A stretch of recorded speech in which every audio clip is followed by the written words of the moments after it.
Memória Viva, Apoio Cultural, Sistema Fierne.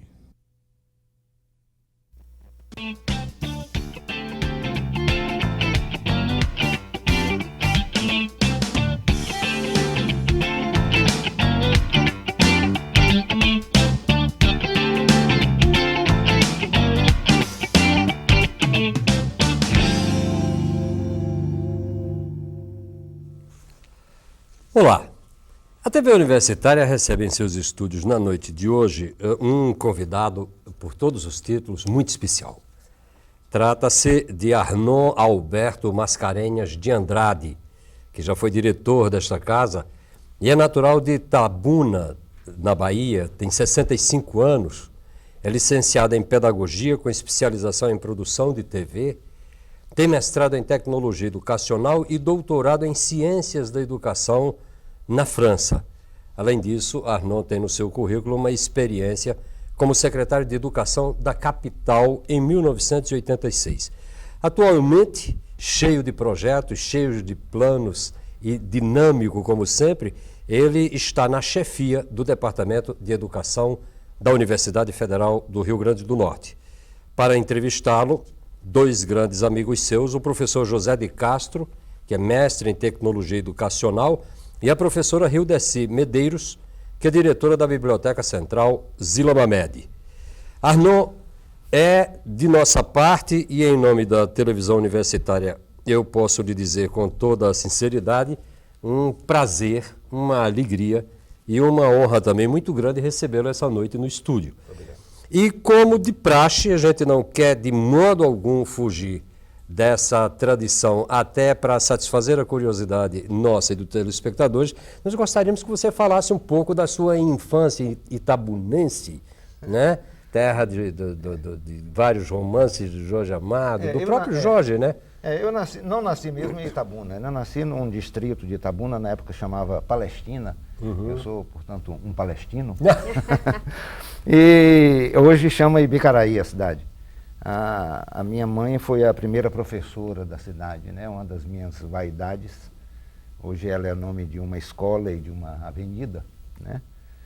E eu nasci dentro da escola. Você nasceu na escola? Na escola, a escola naquela época, né? Nós tínhamos muitas escolas, lá? Muitas escolas que funcionavam na casa da professora. Ah, perfeito, certo? Perfeito. Ela chegou lá muito jovem para fundar a primeira escola e alugou uma casa, montou a escola e morava na escola. Depois casou, eu nasci dentro da escola. Eu, portanto, comecei cedo essa minha viagem aí pela educação. Eu digo com frequência que eu não escolhi a minha profissão, eu fui escolhido por ela. Né? É curioso isso. Eu nasci, cresci dentro da escola e já garoto eu vim para Salvador. Naturalmente que teus primeiros alumbramentos, tuas primeiras descobertas também passam por aí. A tua mãe riscando de giz o quadro. Com certeza. Os alunos, colegas chegando. Os colegas chegando. Nem colegas não eram, né? Os alunos de minha mãe chegando. Né? Perfeito. Mas você podia também falar um pouco da sua experiência como meio de comunicação na sua infância, né? Eu digo também que o que reforça a frase de que eu não escolhi a minha profissão, eu fui escolhido por ela, é que quando nós chegamos em Salvador, o meu pai matriculou a mim e a meu irmão numa instituição chamada Hora da Criança, que tinha um programa de rádio todo domingo e uma peça de teatro a cada 6 meses. Então, com 5 anos de idade, eu comecei a trabalhar em teatro e em rádio. Maravilha! Né? Deixei de trabalhar em rádio já com 18 anos, quando tive que trabalhar e os horários se tornaram incompatíveis. Mas eu aprendi a fazer coisas em rádio na ocasião que eu não me lembrava quando tinha aprendido, né? Porque fez parte do meu crescimento. Não, você sai de Itabuna para Salvador com que idade? Com 5 anos de idade. 5 anos, exatamente nesse período. Nesse período. E desse período de Salvador, já a partir dessa escola tão original, que grandes recordações você pode, revelar para a gente? Olha, da cidade grande, o casarinho de Salvador, cidade grande para a época, né? Uhum. Tendo nascido numa cidade muito pequena, num povoado praticamente, eu chegando a Salvador era uma cidade grande, muito grande. E hoje eu acho que em tem nem como você fazer comparação com as capitais hoje, né? Salvador devia ter o quê? Uns 300 mil habitantes nessa época. Perfeito. E era uma cidade que nós circulávamos por ela como se estivéssemos em casa, né? Uma liberdade muito grande de circulação que nós tínhamos. Eu tenho um irmão mais velho do que eu, 1 ano, e nós sempre andávamos juntos. Isso nos dava mais segurança. Então a gente circulava pela cidade inteira. A gente tinha uma liberdade que hoje as crianças não desfrutam, né? Outra coisa também marcante para mim é que minha mãe era pintora naif, né? Era pintora ingênua. E meu pai era poeta. Então sempre a gente tinha em casa reunião com amigos deles que eram poetas, que eram pintores. O meu irmão mais velho, ele se tornou artista plástico, é um dos grandes artistas plásticos da Bahia hoje, Ângelo Roberto. E essas coisas todas foram muito marcantes para mim. Bom, pela ordem natural das coisas e com o teu crescimento, você, numa fase muito importante da sua vida, também vai travar contato com figuras importantes da Bahia, né? Eu sei, por exemplo, que você já, ao chegar à faculdade, fez parte de uma geração onde estavam, entre outras pessoas, Glauber Rocha, enfim. Fale um pouco disso também, Arnon. Você lembrou agora as celebridades, e eu tenho dessas experiências um contato que para mim é muito gratificante e muito caro, é que eu conheci numa mesma noite, com aproximação, Monteiro Lobato e Anísio Teixeira. Verdade? Nós fazíamos uma peça de teatro em Salvador, era A Menina do Narizinho Arrebitado. E Anísio Teixeira era o secretário de Educação e convidou o Lobato para assistir, para ir a Salvador assistir a peça. Né? Dirigido por Adroaldo Ribeiro Costa, que é um dos grandes educadores da Bahia. E depois da peça, fechadas as cortinas, Anísio Teixeira vai com Monteiro Lobato para cumprimentar os artistas, né, os atores. Eu tinha 6 anos de idade, né, quando fui carregado por Anísio Teixeira, que me entregou a Monteiro Lobato. Que maravilha! Eu lembro que lá em São José dos Campos, a gente brincava com você, dizendo que você tinha namorado o quarteto em si. É verdade isso? Não, aquela geração, né, que você falou, Glauber Rocha, Paulo Gil Soares. Na verdade, a gente acabou dando um salto, né? As meninas do quarteto em si, elas todas foram da mesma época, convivemos juntos, fomos todos da Hora da Criança, certo? A Hora da Criança foi muito marcante sobre esse aspecto. E Glauber foi meu colega de colégio, né, contemporâneo de colégio estadual da Bahia. Então foi uma geração também assim muito fértil. Esse período, Arnon, vê se você concorda comigo, esse período em Salvador é possivelmente ao lado, digamos assim, do movimento de cultura popular de Recife, do qual faziam parte Milo Borba Filho, Ariano, enfim, outras grandes figuras ligadas ao teatro, dos movimentos mais férteis, movimentos de geração mais representativa. Desse grupo, além desses que a gente está mencionando, faziam parte Caetano Veloso, Gal Costa, João Baldo Ribeiro, Martim Gonçalves dirigindo o teatro lá, fazendo verdadeira revolução nas artes cênicas de Salvador. Exatamente. Fale um pouco mais disso, Arnon, por favor. Nós nos encontramos no Central, né? O Central era o Colégio Estadual da Bahia, colégio público. Um colégio assim de qualidade excepcional. Eu não comungo muito com a ideia de que a escola pública já foi boa e hoje não presta, porque quando ela era pública, o povo passava por fora, né? Nós tínhamos nessa época mais de 50% de analfabetos quando se dizia que a escola pública era de boa qualidade. Mas, de qualquer jeito, era um colégio que servia de referência para todos os colégios privados que se instalavam na época em Salvador. Nesse colégio estudavam a classe média de Salvador e, eventualmente, alguns penetras, né? Alguns penetras, alguém que, por algumas razões, conseguia ter acesso à escola de qualidade. E foi nesse colégio que a gente se encontrou, na época Glauber Rocha, Fernando Pérez. Fernando Pérez foi presidente da Academia Brasileira de Letras, né? Joca, que é biógrafo de Glauber, né? Meu irmão, artista plástico, já naquela época já visível como um artista plástico. Foi uma época extremamente fértil, né?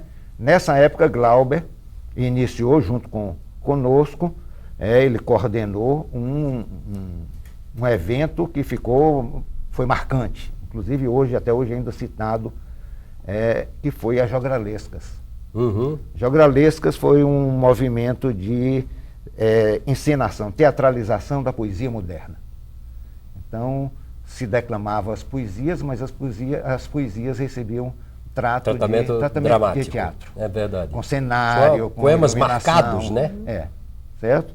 E isso foi 2 vezes, aconteceu 2 anos consecutivos, aconteceu sob a direção de Glauber, e nós participamos desse processo. Então a cidade de Salvador ficava, de certa forma, mobilizada para ir ao Colégio Central assistir, né?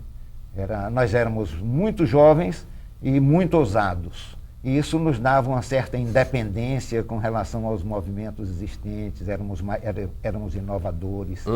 Né? Agora me diga uma coisa, a sua experiência com o cinema começou nessa época ou foi um pouco depois, o seu primeiro contato com o cinema? Foi depois. Antes do cinema, eu tive contato com o rádio e com o teatro, já desde muito cedo. Tive contato com o jornal, que eu fui... na minha época de militância sindical, eu fui diretor e redator do jornal do sindicato, o Sindipetro Jornal. E depois, já no período da ditadura, que eu comecei a cometer alguns filmes. Eu cometia alguns curtas-metragens, né? Foi junto com Guido Araújo da época? Isso, também. Na época Guido Araújo mobilizava a juventude para a produção de cinema. Nós tínhamos um apoio técnico do Instituto Goethe, que tinha equipamentos de cinema, etc. E teve uma participação muito interessante nesse momento lá em Salvador, exatamente. Né? Nesse momento nós tínhamos quase que a possibilidade de exibição sistemática de filmes produzidos em 16mm, que acontecia isso lá no Instituto Goethe. Né? Aliás, o Instituto Goethe tem a maior cinemateca alemã fora da Alemanha, o Instituto Goethe da Bahia. Maravilha. É muito interessante isso. Maravilha. E a parte, você tocou no assunto aí que, enfim, inevitavelmente a gente tem que chegar a ele. Você fala de uma efervescência extraordinária na Bahia desse momento e fala de um elenco de pessoas que se tornariam referência, da mesma maneira como você hoje é referência na educação do Rio Grande do Norte e também pela sua passagem na TV universitária, referências, algumas delas nacionais. É nesse momento que o golpe chega e vocês todos se dão conta de que... Não, esse período é um período... É um período anterior, bem anterior. Anterior. Isso aí ainda é década de 50. Onde você está quando o golpe chega, Arnaldo? Quando o golpe chega, eu estou trabalhando na Petrobras, na refinaria de Mataripe, e eu era militante sindicalista. Certo. O Arnaldo, eu até queria fazer uma intervenção nesse sentido, porque em toda a sua fala a gente percebe um termo recorrente, independência, liberdade, né? E talvez esse lado artístico de Arnaldo, que me parece que precede o próprio lado, momento educacional dele, e tem a correlação, a educação e o lado artístico, cultural, e você chega à Petrobras, que é exatamente quando o golpe ocorre que você é penalizado, né?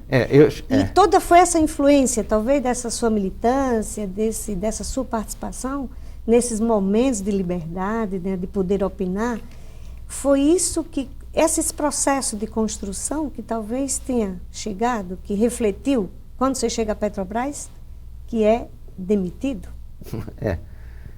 Quando ocorre o golpe em 1964, eu trabalhava na Petrobras já há 6 anos. Né? Entrei no fim da década de 50 e o golpe militar me surpreende na direção e redação do Jornal do Sindicato. Nós éramos um sindicato muito presente no movimento sindical da Bahia e o jornal, de certa forma, refletia isso, refletia aquele momento que a gente vivia. Era um momento de ebulição, né? O Brasil passava por uma série de mudanças e uma das mudanças mais sérias, que de certa forma reflete até hoje, é o início da organização da sociedade civil, né? Independente do Estado. E aí você tem o sindicato se organizando, você tem as associações cooperativas, os grupos começam a buscar uma identidade. Isso você vê nos movimentos relacionados com reforma agrária, na época reforma agrária, reforma urbana, reforma fiscal, né? Esses movimentos todos de reformas de base era o nome que se dava na época. Isso. As reformas de base foi que desencadearam a reação que veio com o golpe militar. Uhum. Em 64 o golpe acontece e eu era industriário. Eu tinha interrompido meus estudos por motivos econômicos da família, eu tinha interrompido meus estudos e estava trabalhando. E em 63, fim de 63, eu tinha casado. Então, quando chega 64, em abril de 64, eu tenho 4 meses de casado, a mulher está grávida, eu tive que fugir. Nossa Senhora. E foi um período que, na época, não achei graça nenhuma, mas hoje eu olho para trás com uma certa... Você sai de Salvador e vai para onde? Hoje você pode contar sem receio. 40 anos depois. 40 anos depois, onde é que você escondeu? Eu me escondi em Salvador. Salvador me escondi mesmo? em Salvador. Fiquei muito Certo. tempo escondido na casa de uma tia de Iraci. E é interessante que as pessoas iam levar coisas para mim. E como a casa era perto de um quartel, tinham que pedir licença ao sentinela para poder passar. Você era o único foragido político que estava protegido pela própria Exatamente, repressão. Pela própria repressão. E depois disso, os inquéritos e as prisões de amigos e depois torturas de alguns amigos, desaparecimentos de amigos, foi uma situação assim realmente muito pesada na ocasião e que de certa forma a gente superou. Foi aí que eu voltei a estudar, né? Aí já estava casado, já meu segundo filho já tinha nascido quando eu fiz vestibular para a universidade. Você fez vestibular já na área de educação? De educação. Que aí você definitivamente já estava também preocupado com a questão, né? Além de estar preocupado com a questão, achei que de certa forma era um modo de valorizar a minha experiência anterior, né? As minhas experiências de vida anteriores, e aí eu fiz o vestibular para a universidade, comecei a cursar. Terminado o curso na universidade, eu fui então para São José dos Campos fazer um curso de especialização. Isso aí, Arnaldo, inclusive, mas você ia fazer um curso fora no exterior, não é? Eu ganhei uma bolsa para fazer mestrado nos Estados Unidos e o Serviço de Informação, o SNI, vetou a minha saída do país. Gente importante, não? Aí você teve o prêmio de consolação, que foi uma especialização. Exatamente. De TV um educativa. prêmio de consolação, né? A universidade indicou o meu nome para eu fazer um curso de especialização em produção de televisão educativa. E aí eu fui para São José dos Campos. E lá conheci Castro e conheci um grupo grande de pessoas fantásticas, né? Em termos de criação, em termos de inovação. E depois do curso, eu fui convidado, junto com esse grupo que trabalhou no Projeto Saci, fui convidado para trabalhar no Projeto Saci, que me ligava então ao Rio Grande do Norte, porque o Rio Grande do Norte seria o local da experiência pedagógica do projeto. E foi também a questão do próprio mestrado em tecnologia educacional. Exatamente. Bem, eu vou pedir a Arnon para a gente fazer agora um rápido intervalo e já ao retornar no segundo bloco, nós começaremos a falar concretamente dessa extraordinária experiência que foi o Projeto Saci, do qual Arnon foi um dos principais, digamos assim, protagonistas, até com a vinda dele aqui para o Rio Grande do Norte. Nós retornaremos a seguir.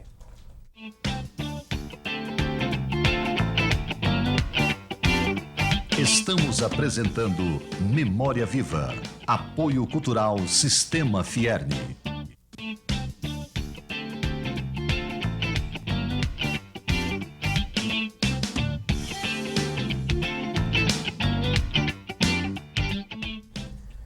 Bem, nós retornamos com o programa Memória Viva e chegamos àquele momento em que Arnon, já em São José dos Campos, inicia uma experiência notável no campo educacional com o projeto Saci, que afinal de contas o traz para o Rio Grande do Norte, onde ele acaba se fixando definitivamente para a alegria nossa. Eu gostaria, Arnon, que você falasse um pouco da experiência do projeto Saci, do quanto isso foi importante e do quanto tem a ver também a própria existência, digamos assim, da TV universitária com essa experiência educativa. Bom, o projeto Saci foi um projeto que nasceu de um trabalho acadêmico do diretor do Instituto de Pesquisas Espaciais, né? O professor Fernando Mendonça. Ele, nos Estados Unidos, ele fez um trabalho acadêmico de uso de satélite para a educação, utilizando naturalmente as tecnologias das comunicações na época, que eram o rádio e a televisão. E ele resolveu fazer um projeto para subsidiar o governo federal no uso de um satélite para a educação para todo o país, né? O projeto, portanto, tem uma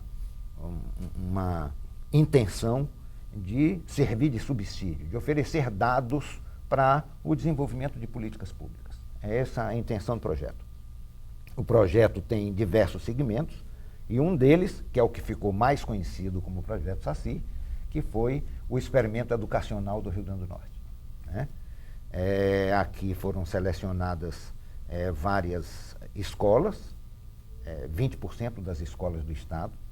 Aqui se utilizou a infraestrutura radiofônica da igreja, as rádios rurais de Caicó, Mossoró e Natal.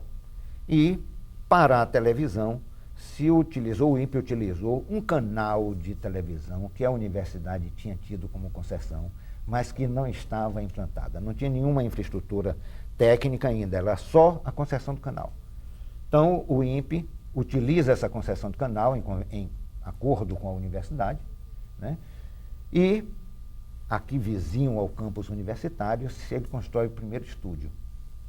O estúdio começou então servindo ao projeto Saci, administrado diretamente pelo Instituto de Pesquisas Espaciais.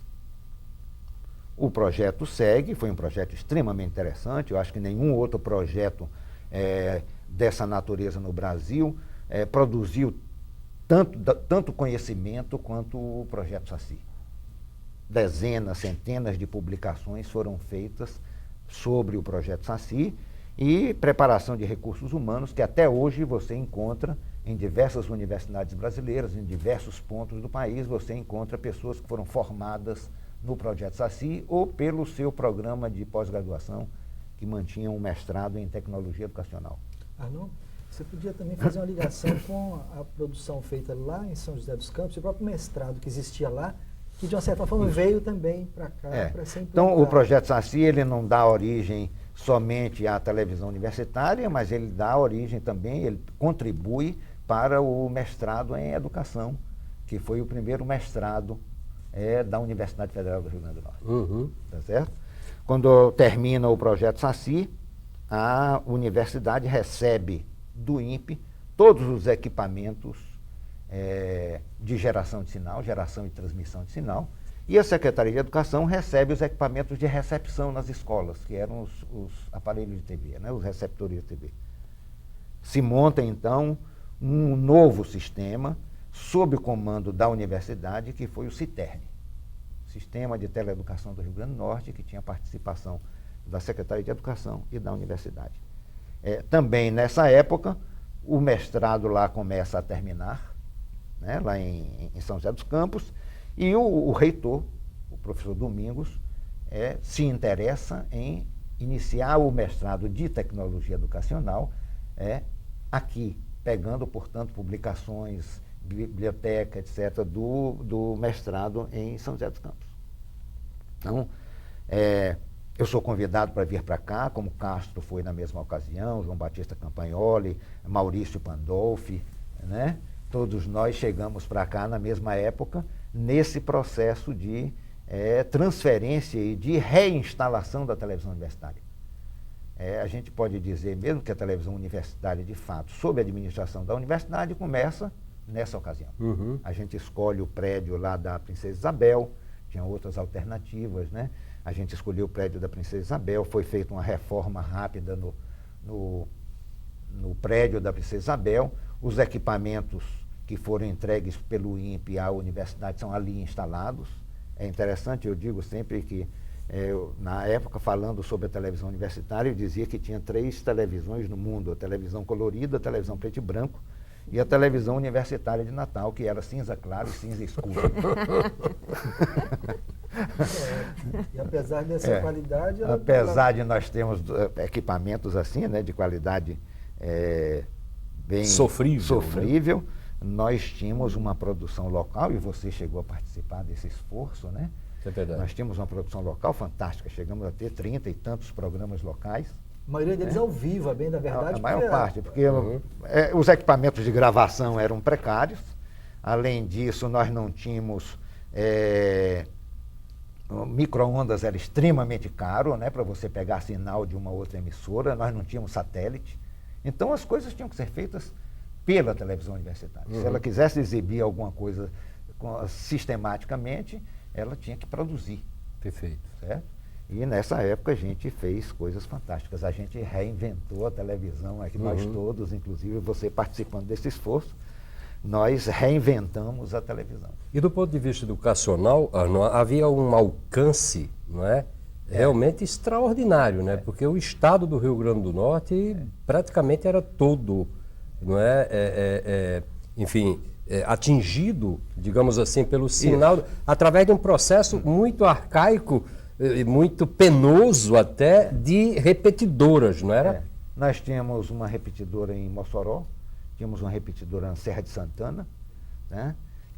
Tivemos durante um pequeno espaço de tempo uma repetidora em Touros, e de certa forma a gente cobria o estado todo. Não cobria a região serrana por causa da topografia, né? Ali, para você cobrir toda a região, você teria que ter um número muito grande de repetidoras, dado a topografia das serras, etc. Arnon, inclusive a televisão chegava em escolas que não tinham energia elétrica. Você podia falar um pouco disso? Quando eu falo no projeto Saci, eu tenho às vezes a oportunidade de falar sobre o projeto. Hoje que a educação à distância está voltando à moda, né? A gente fala no projeto Saci, e eu lembro bem de que nós tínhamos situações extremamente interessantes. Nós tínhamos o mais moderno ligado ao mais antigo, ao mais arcaico. Então nós íamos instalar receptores de TV em escolas que não tinham energia elétrica. Então esses receptores de TV eram alimentados com baterias de automóvel, que se descarregavam a cada 15 dias, e que tinha que ser substituída, a bateria era substituída, era trocada por outra carregada e aquela levada para recarga. Foi preciso montar, portanto, um sistema de apoio logístico no Estado que permitia essa visita periódica a cada uma das escolas do sistema. Não eram poucas, eram 400 escolas. Nessa ocasião nós chegamos a ter 40 mil alunos inscritos no sistema. 40 mil? 40 mil Meu alunos. Deus. E você imagine os tempos heróicos que nós vivemos, criando os programas na televisão universitária, produzindo, gravando os programas, transmitindo para as escolas, visitando as escolas, mantendo os receptores funcionando, certo? E o suporte financeiro? Um negócio assim, rapaz... O suporte financeiro para esse projeto na época? Nós tínhamos recursos de projetos, né? Havia um órgão do Ministério da Educação chamado Prontel, Programa Nacional de Teleeducação, a quem a gente recorria mediante projetos para obtenção de recursos. E a maior parte dos recursos aplicados pelo sistema não era nem do Estado nem da universidade, eram recursos de projetos que a gente encaminhava para os órgãos federais. De certa forma, naquela época, isso era possível, né? Hoje as coisas ficaram muito mais difíceis. Arnon, após a sua saída, da qual a gente falará há pouco, porque vai ser exatamente quando você se desloca para a Europa para fazer o doutoramento, o projeto ainda permaneceu atuante na TV universitária, mas aos poucos ele vai sendo desativado. Daria para você situar para o telespectador por que é que isso acontece? E eu explico a você a natureza da minha pergunta. É que o Rio Grande do Norte talvez tenha sido o laboratório mais interessante para as experiências educacionais no Brasil, se a gente considerar as experiências anteriores de alfabetização, no pé no chão também se aprende a ler, e do método Paulo Freire em Angicos. E do MEB. Sem contar com o MEB e sem contar, na época da própria ditadura, com o Mobral. Quer dizer, tudo isso está nesse contexto e tal. Agora, a experiência do Projeto Saci realmente é fantástica, porque ela é antecipadora. Se o Estado tivesse investido, eu quero crer, como deveria nessa coisa, e ainda tivesse mantido isso, muito provavelmente não se falasse com tanta ênfase em necessidade de alfabetizar o potiguar. Estou certo em relação a isso? E aqui você atribui, então, o final do projeto, do programa? Olha, o projeto ele não foi acabado, ele morreu de inanição, né? Ele foi morrendo vagarosamente, na medida que nós não tínhamos recursos suficientes para manter ou para melhorar a qualidade do funcionamento do projeto, ele foi pura e simplesmente sendo afogado, né? Isso é uma imagem talvez muito dramática, mas corresponde pelo menos ao meu sentimento com relação ao que aconteceu. Nós foi perdendo a prioridade, tanto para as administrações universitárias como para as administrações da Secretaria de Educação do Estado, ele foi caindo de prioridade. Além disso, nós tivemos um momento que foi extremamente crítico, e eu cheguei, inclusive, a me insurgir contra, que foi a tentativa, depois bem sucedida, de fazer com que a TVE do Rio de Janeiro se tornasse uma cabeça de rede. E eu dizia, na medida que ela se tornar uma cabeça de rede, se o governo deixa de investir nas produções locais. E isso fatalmente aconteceu. Foi centralizado, os recursos deixaram de vir para as TVs locais e passaram a ser concentradas na TVE do Rio de Janeiro.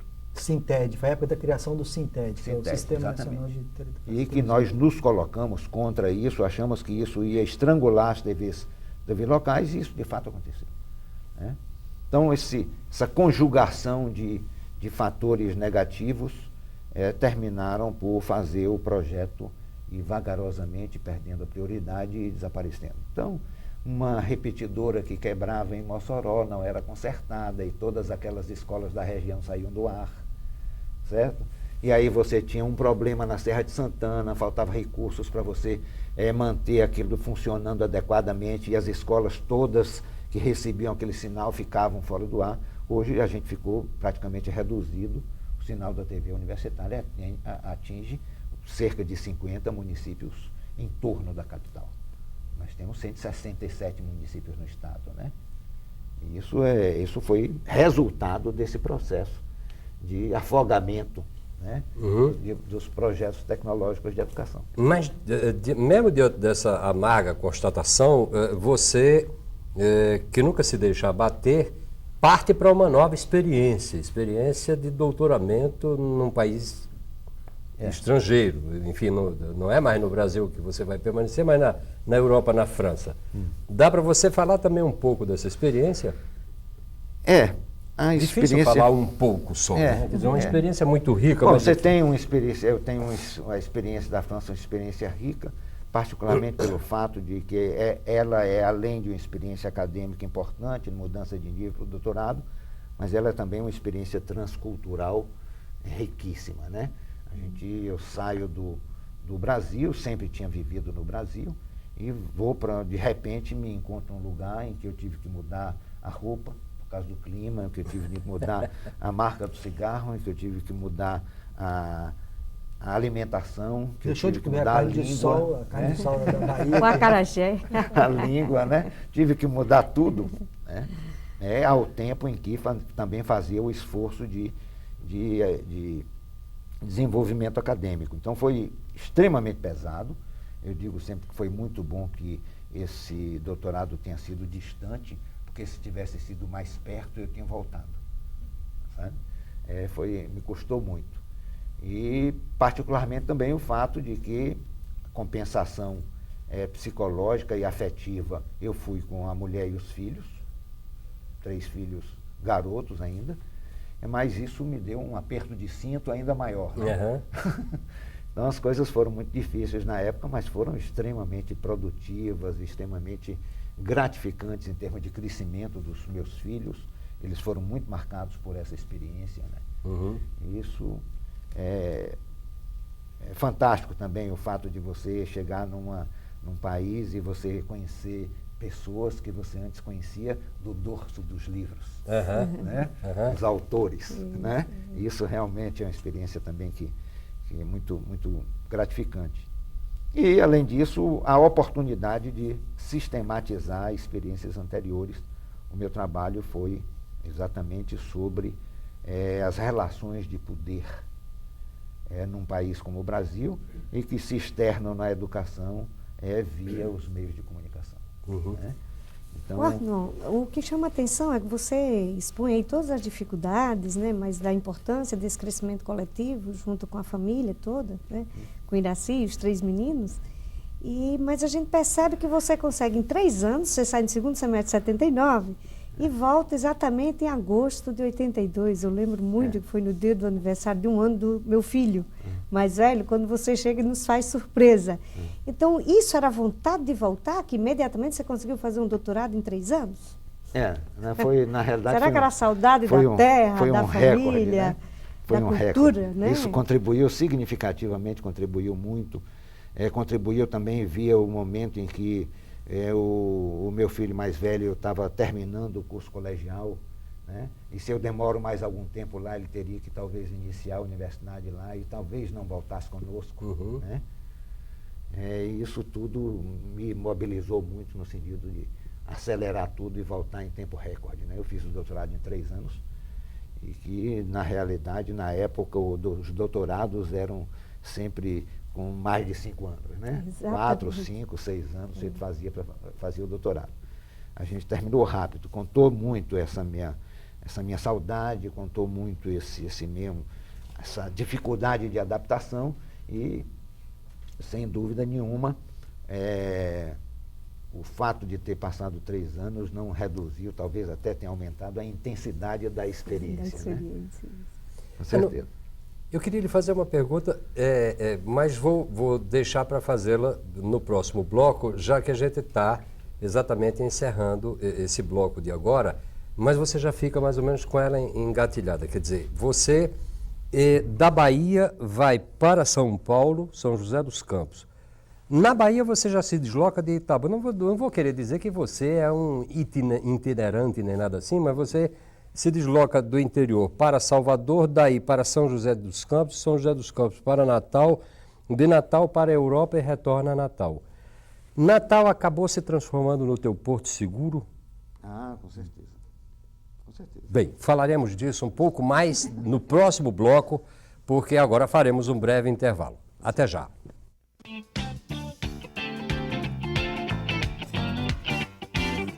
Estamos apresentando Memória Viva, apoio cultural Sistema Fierne.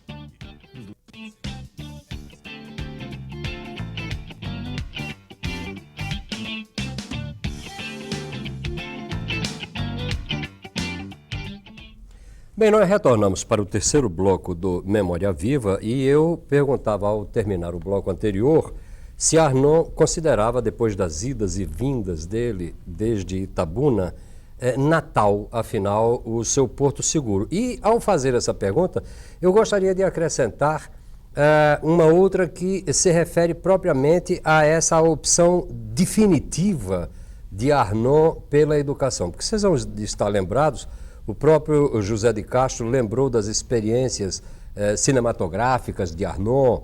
Ele próprio lembrou do rádio que fez durante um bom tempo, do jornal onde ele militou, e no final das contas as coisas todas convergiram para a educação. Arnon, o teu projeto de vida, Natal, está definitivamente associado a essa questão da educação, não está? É. Olha, Natal, quando eu recebi um convite para vir para Natal, naquele momento que já me referi, eu recebi 2 outros convites. Um convite para ir para Brasília, para a Universidade de Brasília, e um convite para ir para São Paulo. Nessa época estava chegando uma grande multinacional que ia organizar os seus recursos humanos, e eu fui convidado para organizar o setor de recursos humanos dessa empresa. Eu já estava trabalhando com educação no Instituto de Pesquisas Espaciais. E dos 3 convites, eu preferi Natal, né? Eu sou muito apegado à terra, eu tinha saudade do Nordeste, eu tinha saudade do sol, né? Eu tinha saudade do sol. E resolvi aceitar o convite para Natal. No momento que eu aceitei o convite para Natal, Castro e João Batista já estavam aqui, né? Eu vim depois. E juntos nós tivemos a oportunidade de trabalhar, de fazer a televisão universitária, e eu me senti conquistado, completamente conquistado por Natal. E logo que eu tive a oportunidade, eu fiz concurso para a universidade. Então eu estava aqui como professor visitante, mas num determinado momento a universidade abriu o concurso, eu resolvi fazer o concurso, né, para a universidade. Eu já tinha a certeza de que eu ficaria aqui muito tempo. E, de fato, nessas viagens todas que eu tive que fazer nessa época, eu sempre, e eu me referia a isso em casa, eu tinha sempre o sentimento, mesmo um pouco depois de ter chegado, eu tinha o sentimento, quando eu estava no avião voltando, que eu estava voltando para casa, né? Mesmo quando ia a Salvador, quando eu voltava, eu tinha o sentimento de que eu estava voltando para casa. Então, esse sentimento me dava mais certeza, cada dia que passava, de que Natal era esse porto de chegada aí. A acolhida que eu tive em Natal, de fato, foi significativa para mim, para essa... Aí, quando você voltou da França, Ana, você encontrou uma UFRN e uma TV universitária muito diferente daquela que você tinha deixado, ou não? Olha, tecnicamente já começou uma diferença muito grande, né? Quando nós saímos daqui de Natal, nós tínhamos, para a França, para fazer o doutorado, eu tinha, junto com o vice-reitor da universidade, eu tinha ido a Manaus, com uma autorização do governo federal, para comprar em Manaus equipamentos para a televisão universitária. E a gente comprou os equipamentos todos para que ela fizesse as emissões e as gravações a cores, gravadores, etc, etc. Mas eu viajei para a França, não tive a oportunidade de ver os equipamentos instalados. E quando eu cheguei, encontrei já a televisão toda colorida, né? Isso já é uma diferença grande, né? Você deixei a televisão cinza claro e cinza escuro e eu volto e encontro a televisão colorida. Então, tecnicamente, a televisão estava de fato muitas vezes melhor do que a que nós deixamos. Me lembro também que você chega e encontra a oficina de tecnologia também, que estava no embrião, já engatinhando um pouco mais. Estava começando, você já tinha organizado algumas coisas em termos de alguns equipamentos que existiam no departamento e que você conseguiu ordenar. Em 1985, acho, foi criada pelo departamento a Oficina de Tecnologia Educacional. Qual é a importância dessa Oficina de Tecnologia Educacional, para o telespectador ter uma ideia? Bom, a Oficina de Tecnologia Educacional, ela é um laboratório na área de tecnologia educacional para a universidade. Hoje nós temos uma videoteca com cerca de 5.000 títulos, né? E que circula como uma locadora comum, circula alunos e professores da universidade toda. Nós temos ainda a oferta periódica de cursos para professores do sistema público de ensino. Nós temos a produção de vídeos também, sistematicamente a gente está produzindo vídeos, nem sempre com as condições possíveis, mas agora houve uma melhora significativa, né? Chegaram equipamentos para um laboratório, junto com os laboratórios que chegaram para comunicação, etc, etc, chegou chegaram os equipamentos para um laboratório para o curso de graduação, para o curso de pedagogia, que estão na oficina de tecnologia educacional. São equipamentos digitais, com qualidade profissional, e já se começa então a trabalhar num nível técnico mais alto. A oficina de tecnologia educacional tem sido o espaço para a produção de muitas coisas importantes, inclusive de sustentáculo para uma área de estudos dentro do curso de pedagogia, que é a área de tecnologia educacional, e do programa de pós-graduação. Então, muitas teses e dissertações têm sido desenvolvidas naquele espaço de trabalho que é a oficina. Pois bem, Arnon, já pegando exatamente esse gancho que você proporciona com esse comentário, que avaliação você faria, tá certo, dessa área da pedagogia, do curso de educação da universidade, com todos esses aportes de novas tecnologias e de gente se pós-graduando, enfim? Olha, o Rio Grande do Norte, ele é, como já foi mencionado por você, um espaço privilegiado em termos de experimentos educacionais, né? Nós tivemos aqui o movimento de pé no chão também se aprende a ler, nós tivemos aqui no Rio Grande do Norte a primeira experiência em escala do método Paulo Freire, nós tivemos o movimento de educação de base com as escolas radiofônicas, nós tivemos o Logos, que foi, o Rio Grande do Norte foi um dos locais de aplicação, né? Nós tivemos o projeto Saci e o Citerne, nós tivemos posteriormente um Mobral Cultural que era bastante atuante. Então, o Rio Grande do Norte sempre foi muito um espaço ligado muito a inovações educacionais, a projetos educacionais. E a universidade não podia deixar de refletir isso, né? O Departamento de Educação, ele é um dos departamentos mais dinâmicos da universidade. No Departamento de Educação nasce a pós-graduação da universidade. O primeiro mestrado foi o mestrado de Educação, né? No Departamento de Educação nasce um dos 2 primeiros doutorados da universidade. O doutorado de Educação nasce em 1994, portanto está completando agora em novembro, completando 10 anos, né? Hoje ele é um doutorado reconhecido nacionalmente. Nós tivemos na última seleção, nós tivemos candidatos que vinham de 18 outros estados da federação. Maravilha. Inclusive, né, ele conta com a revista de Educação em Questão, também que é dessa época também. Também. Então, A revista de né? Educação em Questão nasce dentro da oficina. Castro foi o primeiro editor da revista, né? A revista Educação em Questão, hoje, ela é uma revista marcante entre as publicações da área no país. Está indexado internacionalmente, inclusive. Né? Nós temos o programa de doutorado em educação, hoje considerado pela CAPES como um programa de excelência. É um único programa de excelência no norte e nordeste do Brasil. Nós superamos, inclusive, a avaliação de centros mais desenvolvidos, como Salvador, Recife, Fortaleza. Maravilha. Né?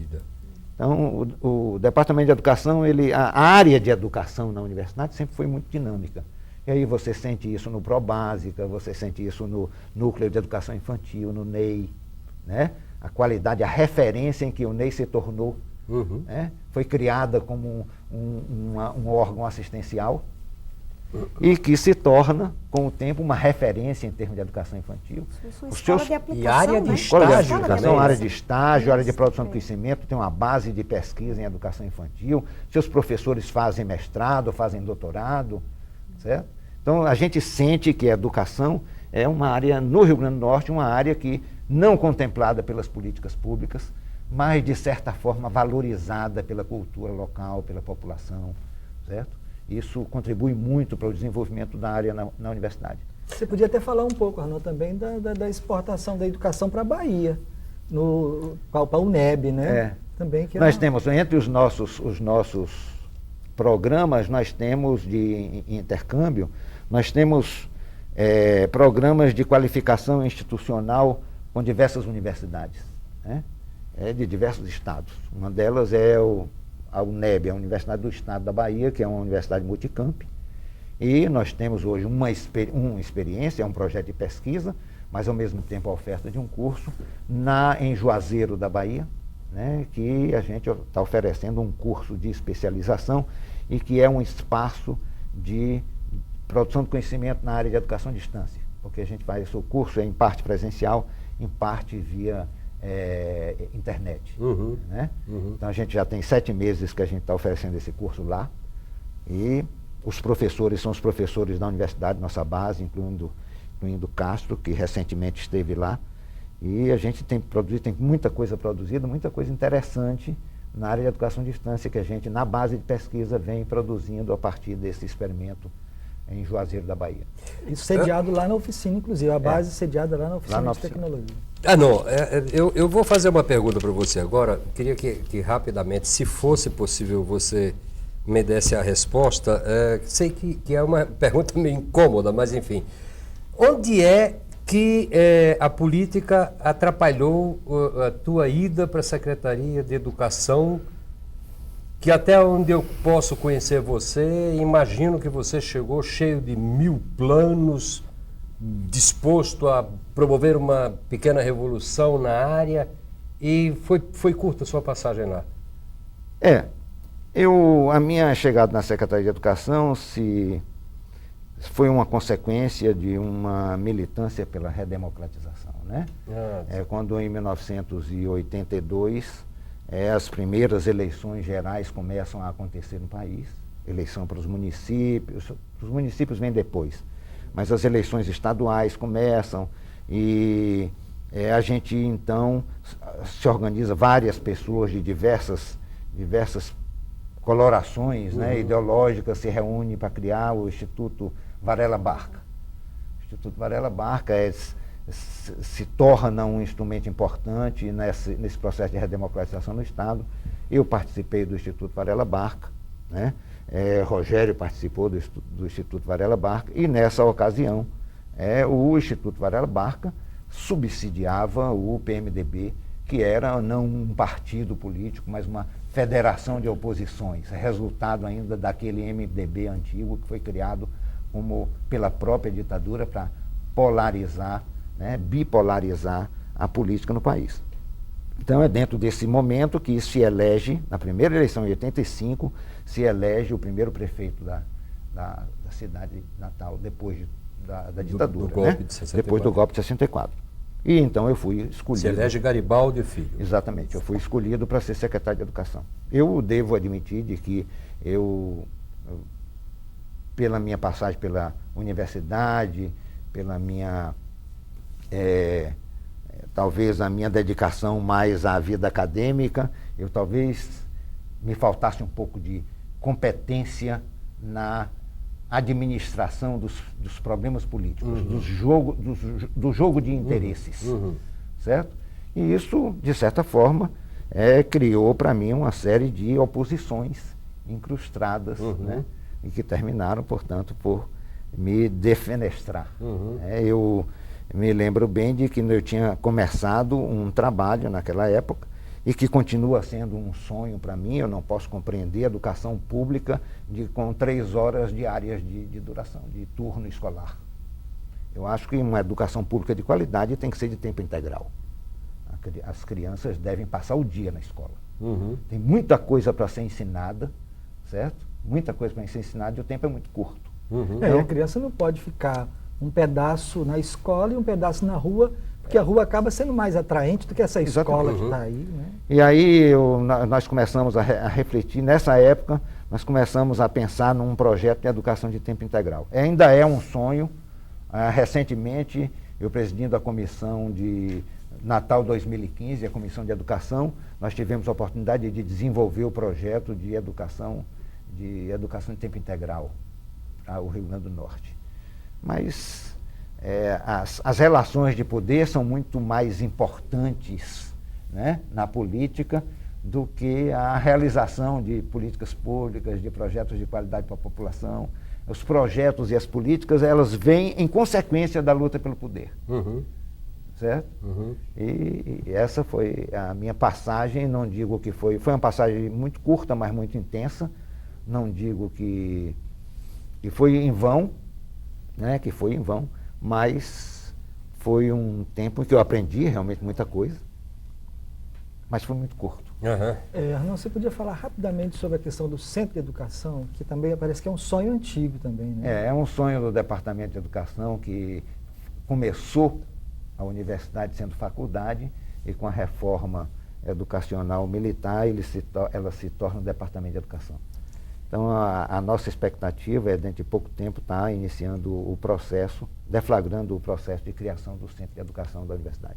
Não, e você, como grande educador, o que significou a Cientec para você na sua gestão enquanto pró-reitor? Foi também um momento muito fértil, né? Nós tivemos não somente a Cientec, tivemos as trilhas potiguares, que foi um projeto que marcou muito, né? E a gente vê esses projetos continuados hoje, é sempre muito gratificante, né? A gente vê aí as trilhas no interior do estado e vê anualmente a Ciência e Tecnologia, a Feira de Ciência e Tecnologia, é muito gratificante. Bem, nós chegamos ao final desse Memória Viva com a sensação de que travamos contato, nós todos, nós e vocês, telespectadores, com uma figura verdadeiramente especial, de homem que tem consciência da sua responsabilidade social no campo mais vital, talvez, de uma sociedade, que é exatamente a educação. Arnon Andrade é uma dessas figuras que marcam indelevelmente essa sociedade tão cheia de contradições e tão cheia de problemas, mas que, por conta exatamente da sua têmpera, da sua disposição de luta, do seu ânimo, que não permite nunca que ele arrefeça diante dos obstáculos e das dificuldades, tem dado exatamente uma contribuição verdadeiramente inestimável ao processo de refletir essa educação atual do Rio Grande do Norte. Nós agradecemos, Arnon, a tua presença. Foi digamos assim, uma bela aula essa noite. Agradecemos igualmente a presença do professor José de Castro, esse velho amigo, ex-diretor também desta casa, ex-diretor da TV Universitária, e agradecemos a presença da professora Hildeci Medeiros, diretora da Biblioteca Central Zila Mamed. Nós retornaremos na próxima semana.